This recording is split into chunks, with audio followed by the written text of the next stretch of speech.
தலைநகர் சென்னையில் கலகலப்பான காதலர் தின கொண்டாட்டத்தின் போது நடைபெறும் அசம்பாவிதங்களை தடுக்கவும், பொது இடங்களில் எல்லை மீறும் காதல் ஜோடிகளை கட்டுப்படுத்தவும் ஏராளமான போலீசார் ரோந்து பணியில் ஈடுபட்டுள்ளனர்.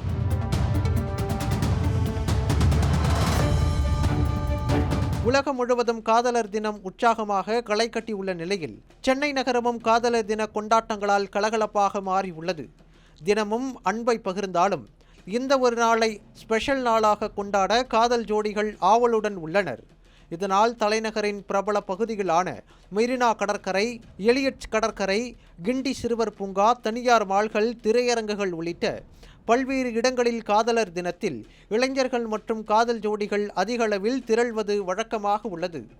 இந்த நிலையில் காதல் புனிதமானது என்றாலும் இது பாரம்பரிய கலாச்சாரத்திற்கு முரணானது என சில இந்து அமைப்புகள் எதிர்ப்பு குரல் எழுப்பி வருகின்றனர்.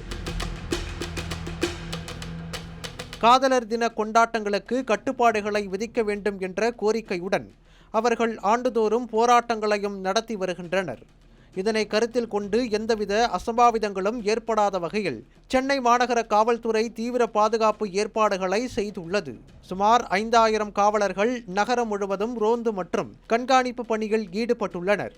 காதல் ஜோடிகளை மிரட்டுதல் அல்லது தொந்தரவு செய்தால் கடும் நடவடிக்கை எடுக்கப்படும் என்றும், அதே நேரத்தில் பொது இடங்களில் ஒழுங்கு மீறும் செயல்பாடுகளில் காதல் ஜோடிகள் ஈடுபட்டாலும் சட்டப்படி நடவடிக்கை தவிர்க்க முடியாதது என்றும் போலீசார் எச்சரிக்கை விடுத்துள்ளனர். இதனால் சென்னை ஒருபுறம் காதல் தின கொண்டாட்டத்தின் நிறம் பூசிக்கொண்டிருக்க, மறுபுறம் பாதுகாப்பு வளையத்திலும் நகரம் இயங்குகிறது.